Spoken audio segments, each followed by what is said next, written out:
আপনারা জানেন চিংড়িঘাটা মেট্রো প্রকল্পে কলকাতা হাইকোর্টের নির্দেশকে চ্যালেঞ্জ করে সুপ্রিম কোর্টে গিয়েছে রাজ্য সরকার। আর এবার রাজ্যের মামলায় হস্তক্ষেপ করল না সুপ্রিম কোর্ট। চিংড়িঘাটা মেট্রো প্রকল্পের বকেয়া কাজ নিয়ে রাজ্যের করা মামলায় সুপ্রিম কোর্ট হস্তক্ষেপ করল না। জনসাধারণের জন্য প্রকল্প নিয়ে রাজনীতি করবেন না। রাজ্য নিজের সংবিধানগত দায়িত্ব পালনে গাফিলতি দেখাচ্ছে। সর্বোচ্চ আদালতের পর্যবেক্ষণ, রাজ্য নিজের সংবিধানগত দায়িত্ব পালনে গাফিলতি দেখাচ্ছে। জনসাধারণের জন্য যে প্রকল্প তা নিয়ে যেন রাজনীতি না করা হয়, আজকে সুপ্রিম কোর্ট কিন্তু এমনটাই জানিয়েছে। এর আগে চিংড়িঘাটা মেট্রো প্রকল্পের বকেয়া কাজ নিয়ে কলকাতা হাইকোর্টের নির্দেশকে চ্যালেঞ্জ করে সর্বোচ্চ আদালতে গিয়েছে রাজ্য সরকার, কিন্তু সর্বোচ্চ আদালতে রাজ্য সরকারের মামলায় কোনো রকম হস্তক্ষেপ করা হলো না। উন্নয়ন আটকাতে রাজ্য সরকার জেদি মনোভাব দেখাচ্ছে, এমন কড়া বার্তা দিয়েছে সুপ্রিম কোর্ট। হাইকোর্ট নির্দেশ মেনেই হাইকোর্ট যা নির্দেশ দেবে তা মেনে কাজ করতে হবে। হাইকোর্টই সময় বেঁধে দিয়ে কাজ করবে। সুযোগ দেওয়া হচ্ছে, হয় মামলা তুলে নিন, না হলে মামলা খারিজ করে দেব, এমনটাই স্পষ্ট জানিয়েছেন সুপ্রিম কোর্টের প্রধান বিচারপতি। চিংড়িঘাটা মেট্রো প্রকল্পের বকেয়া কাজ নিয়ে দীর্ঘদিন ধরে টালবাহানা চলছে। আপনারা জানেন, যেখানে কলকাতা হাইকোর্টে স্পষ্ট নির্দেশ ছিল কাজ চালাতে হবে, কিন্তু রাজ্য সরকারকে সব রকমের সহযোগিতা করতে হবে। রাজ্য সরকার কিন্তু কলকাতা হাইকোর্টের নির্দেশকে চ্যালেঞ্জ করে সুপ্রিম কোর্টে গিয়েছে। এবার সুপ্রিম কোর্ট রাজ্যের এই মামলায় কিন্তু কোনো হস্তক্ষেপ করলো না, বরং সুপ্রিম কোর্টের পর্যবেক্ষণ, জনসাধারণের জন্য যে প্রকল্প, সেই প্রকল্প নিয়ে রাজ্য সরকার যেন রাজনীতি না করে। এই মামলার ক্ষেত্রে রাজ্য সরকার জেদি মনোভাব দেখাচ্ছে।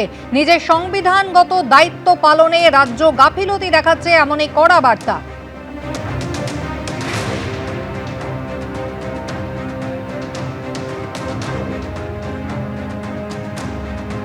সৌভিক মজুমদার আমাদের প্রতিনিধি আমাদের সঙ্গে রয়েছেন টেলিফোন লাইনে। সৌভিকের আগেও আমরা দেখেছিলাম যে কলকাতা হাইকোর্টের যে নির্দেশ তাকে চ্যালেঞ্জ করে সর্বোচ্চ আদালতে গিয়েছিল রাজ্য সরকার, আর রাজ্য সরকারের সেই মামলায় সুপ্রিম কোর্টের এবার কি পর্যবেক্ষণ?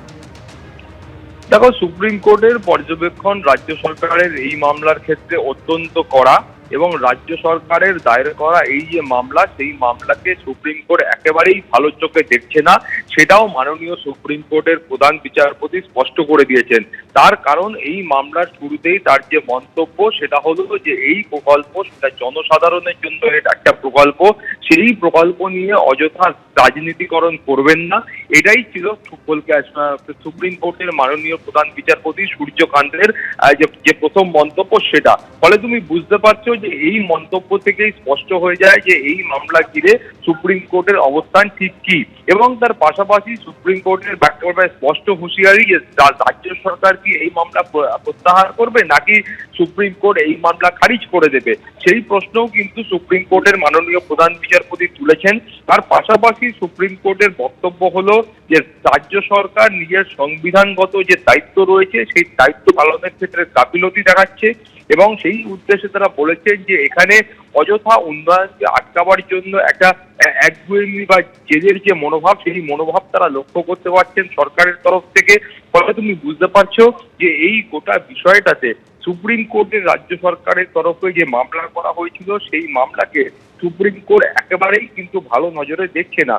এর পাশাপাশি সুপ্রিম কোর্টের বক্তব্য হলো যে কলকাতা হাইকোর্টের সামনে একবার রাজ্য সরকারের তরফ থেকে বলা হচ্ছে যে এখন উৎসবের মরশুম বা বড়দিন রয়েছে, আরেকবার বলা হচ্ছে যে পরীক্ষা চলছে, এখন বলা হচ্ছে যে নির্বাচন চলছে। অর্থাৎ একটার পর একটা অজুহাতে এই যে মেট্রো রেলের যে কাজ রয়েছে সেই কাজ পিছিয়ে দেওয়া হচ্ছে। ফলে এইখানে রাজ্য সরকারের যে মনোভাব রয়েছে সেই মনোভাব নিয়েও কিন্তু সুপ্রিম কোর্ট এই প্রশ্ন তুলছে, এবং সেখানে এই গোটা বিষয়টাতে কিন্তু সুপ্রিম কোর্টের আরো বক্তব্য হলো যে সরকারের তরফ থেকে এই মুহূর্তে সুপ্রিম কোর্টের কাছে যে আর্জি জানানো হয়েছে, সেই আর্জিতে কোনো রকম ভাবেই সুপ্রিম কোর্টের পক্ষে হস্তক্ষেপ করা সম্ভব নয়। সুপ্রিম কোর্টের তরফ থেকে বক্তব্য হচ্ছে যে এখন যে আদর্শ আচরণবিধি রয়েছে, সেই আদর্শ আচরণবিধি শুরু হওয়ার বহু আগেই এই প্রকল্পের কাজ শুরু হয়েছিল, এবং এই প্রকল্পের সঙ্গে আদর্শ আচরণবিধি তারও কোনো সম্পর্ক নেই। ফলে আদর্শ আচরণবিধি লাগু হয়েছে বলে বা নির্বাচন রয়েছে বলে একটা নির্বাচিত সরকার তারা এসে বলবেন যে এই কাজ এই মুহূর্তে করা সম্ভব নয়, সেটাও কিন্তু সুপ্রিম কোর্টের কাছে অনভিপ্রেত। ফলে তুমি বুঝতেই পারছো যে সুপ্রিম কোর্টের প্রথম যে মন্তব্যের কথা তোমাকে বললাম যে এইটা একটা জনস্বার্থের জন্য কাজ, সেই কাজের রাজনীতিকরণ করবেন না, এইটা থেকেই কিন্তু সুপ্রিম কোর্টের মন্তব্য বা সুপ্রিম কোর্টের অবস্থান স্পষ্ট হয়। সুপ্রিম কোর্টের কাছে কিন্তু এটাও খুব স্পষ্ট করে বলা হচ্ছে যে কলকাতা হাইকোর্ট যে গাইডলাইন বেঁধে দিয়েছে বা যে টাইমলাইন বেঁধে দিয়েছে সেই মোতাবেক কাজ করবার জন্য কিন্তু রাজ্য সরকারকে পরামর্শ দেওয়া হয়েছে বা নির্দেশ দেওয়া হয়েছে। তুমি জানো যে এর আগে কলকাতা হাইকোর্টের নির্দেশে কলকাতা হাইকোর্টের অবসরপ্রাপ্ত প্রধান বিচারপতি C.S. শিবগানম এবং বর্তমান প্রধান বিচারপতি সুজয় পাল তাদের নির্দেশে বারবার মেট্রো রেল কর্তৃপক্ষ, RVNL এবং রাজ্য সরকারের মধ্যে বৈঠক হয়। সেই বৈঠকে একাধিক সিদ্ধান্ত গ্রহণ হলেও সেই বৈঠক কিন্তু আদপই নিষ্ফলা বলে প্রমাণিত হয় এবং সেখান থেকে যা যা সিদ্ধান্ত নেওয়া হয়েছিল সেই সিদ্ধান্তগুলোর কোনোটাই কার্যকর করা হয়নি বলে মেট্রো রেল কর্তৃপক্ষ এবং RVNL কর্তৃপক্ষ তারা কিন্তু কলকাতা হাইকোর্টের কাছে অভিযোগ জানিয়েছিলেন। কিন্তু আদপেও সেই সমস্ত ধরনের অভিযোগের পরেও এখনো পর্যন্ত কিন্তু চিংড়িঘাটা অঞ্চলে যে কাজ বাকি রয়েছে যে সেই কাজ কিন্তু এখনো যেখানে ছিল সেই অবস্থাতেই পড়ে রয়েছে। অতএব মেট্রো রেলের যে কাজ রয়েছে সেই কাজ এখনো পর্যন্ত শুরু করা সম্ভব হয়নি। তুমি জানো যে মামলাকারীদের বক্তব্য ছিল যে ওই সামান্য অংশের কাজ সম্পূর্ণ হলে সেক্ষেত্রে সাধারণ মানুষ যারা রয়েছেন তাদের কিন্তু একটা বড় উপকার হবে। যদিও এখনো মেট্রো রেলের একটা বড় অংশের কাজ বাকি রয়েছে, কিন্তু ওই চিংড়িঘাটা অঞ্চলের কাজটা সম্পূর্ণ হলেও যে পর্যন্ত মেট্রো চালু করা যাবে তাতে সাধারণ মানুষ উপকৃত হবে। ফলে এই যে কাজ রয়েছে সেই কাজ কিন্তু বারবার রাজ্য সরকারের তরফে আটকানোর চেষ্টা করা হচ্ছে। কখনো পুলিশ প্রশাসন অনুমতি দিচ্ছে না বা কখনো অন্যান্য অসুবিধার কথা বলা হচ্ছে। মেট্রো রেল কর্তৃপক্ষের বক্তব্য হলো তারা মাত্র অল্প সময়ের জন্য চেয়েছেন। তারা বলেছিলেন সপ্তাহান্তের যে সময়টা হয় শুক্রবার, শনিবার এবং রবিবার, এই সময়টুকুর মধ্যে মেট্রো রেল ওই যে চিংড়িঘাটা এলাকা রয়েছে সেই এলাকার যান নিয়ন্ত্রণ করতে পারলেই তাদের যে বাকি কাজ রয়েছে সেই বাকি কাজটা সম্পূর্ণ হবে। কিন্তু সেই কাজ এখনো পর্যন্ত করা হয়নি বা সেই অনুমতি পুলিশের তরফ থেকে তারা এখনো পাননি।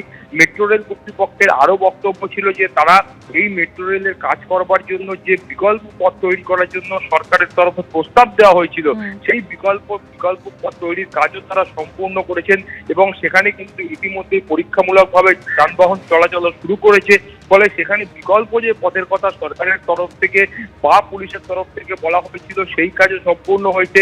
অতএব রাজ্য সরকারের তরফ থেকে ওই চিংড়িঘাটা অঞ্চলকে কেন্দ্র করে যা যা কথা বলা হয়েছিল সেই সমস্তটা মেট্রো বা একেবারে সৌমিক, তোমাকে আমি এখানে একটু বিরত করি।